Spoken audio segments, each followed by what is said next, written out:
Hello everyone, welcome to my YouTube channel. Previous video में हमने पढ़ा था कि टेंस के 3 टाइप्स होते हैं, प्रेजेंट, पास्ट एंड फ्यूचर।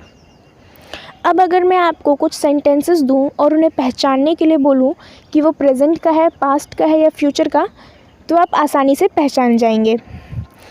देखिए, 2 सेंटेंस वो कुछ इस तरीके से हैं। पहला, मैं अंग्रेज़ी सिखाता हूँ, और दूसरा, मैं अंग्रेज़ी सिखा रहा हूँ। आपको इन दोनों सेंटेंसेस को पहचानने में बिल्कुल देर नहीं लगी होगी।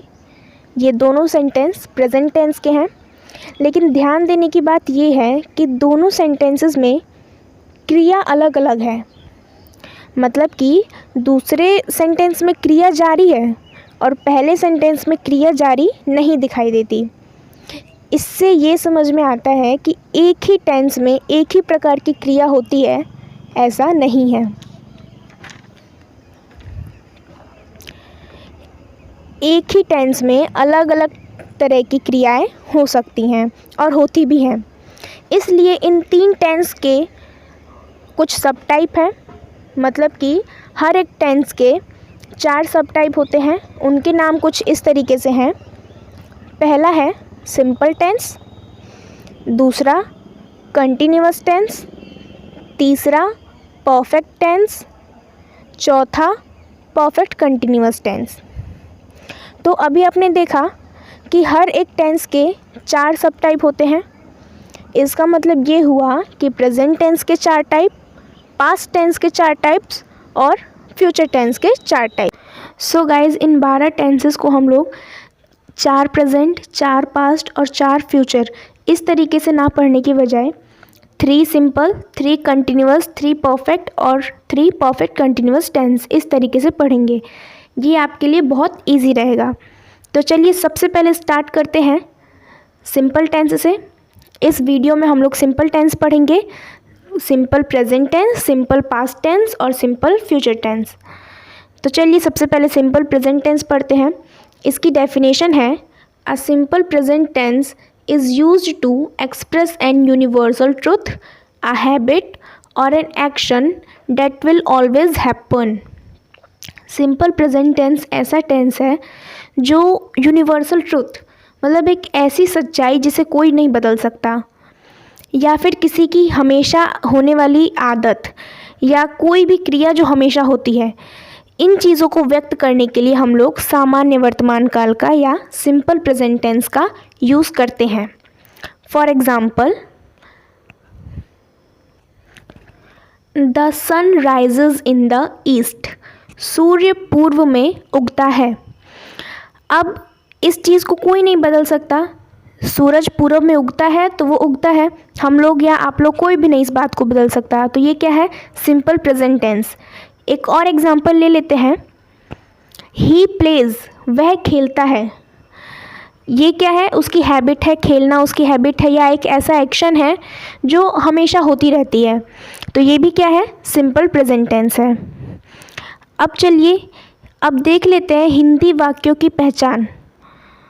हमेशा वाक्य के अंत में ता है, ती है, ते है अगर आए तो वो सिंपल प्रेजेंट टेंस होता है। और इसका स्ट्रक्चर है सब्जेक्ट प्लस वर्ब का first form plus SES plus object. तो ये था सिंपल प्रेजेंट टेंस। अब बढ़ते हैं सिंपल पास्ट टेंस की तरफ। सिंपल पास्ट टेंस की डेफिनेशन है, These tense is used to show the simple past tense की definition है, These tense is used to show an action happened or an event happened at a certain time in the past। मतलब कोई क्रिया हुई या कोई घटना घटी किसी निश्चित समय पर भूतकाल में, इस चीज़ को बताने के लिए हम लोग सिंपल पास्ट टेंस या सामान्य भूतकाल का प्रयोग करते हैं। फॉर एग्ज़ाम्पल, द सनसेट, सूर्य डूबा। अब इसमें ये जो एक्शन है वो एक सर्टेन टाइम पर हो चुका है पास्ट में, तो ये क्या है? Simple past tense. दूसरा, वह आया, ही कैम। अब इसमें जो आने का काम हो रहा है वो हो चुका है पास्ट में, तो ये भी क्या है? सिंपल पास्ट टेंस है। अब वाक्यों की पहचान देख लेते हैं हिंदी में। वाक्यों के अंत में या, ये अथवा आ, ई, ए अक्षर आते हैं और इसका स्ट्रक्चर है सब्जेक्ट प्लस वर्ब की सेकंड फॉर्म प्लस ऑब्जेक्ट। तो गाइज ये था सिंपल पास्ट टेंस। अब बढ़ते हैं सिंपल फ्यूचर टेंस की तरफ। सिंपल फ्यूचर टेंस की डेफिनेशन है it used to express the meaning that an action will happen और subject will do an action in the future. मतलब कोई क्रिया होगी या फिर सब्जेक्ट कर्ता कोई क्रिया करेगा भविष्य में, फ्यूचर में। इस चीज़ को व्यक्त करने के लिए, इसके अर्थ को व्यक्त करने के लिए हम लोग सामान्य भविष्यकाल या सिंपल फ्यूचर टेंस का यूज़ करते हैं। For example I will come. अब इसमें सब्जेक्ट कौन है? आई है। इसमें काम क्या हो रहा है? आने का। कब होगा? कल होगा। तो ये है सिंपल फ्यूचर टेंस। एक और एग्जांपल ले लेते हैं। I will meet him tomorrow. मैं उससे कल मिलूँगा। अब ये जो मिलने का काम होगा वो कल होगा, आने वाले समय में होगा। तो ये है सिंपल फ्यूचर टेंस। अब अगर बात करें इसके पहचान की, तो वाक्यों के अंत में गा, गी, गे अगर है तो वो सामान्य भविष्यकाल है, सिंपल फ्यूचर टेंस है। और इसका स्ट्रक्चर है subject plus will plus verb की first form plus object. So guys ये था आज का हमारा वीडियो। आई होप आपको वीडियो पसंद आया। अगर वीडियो पसंद आया तो इसे लाइक करिए, अपने फ्रेंड्स के साथ शेयर करिए। तब तक के लिए थैंक यू।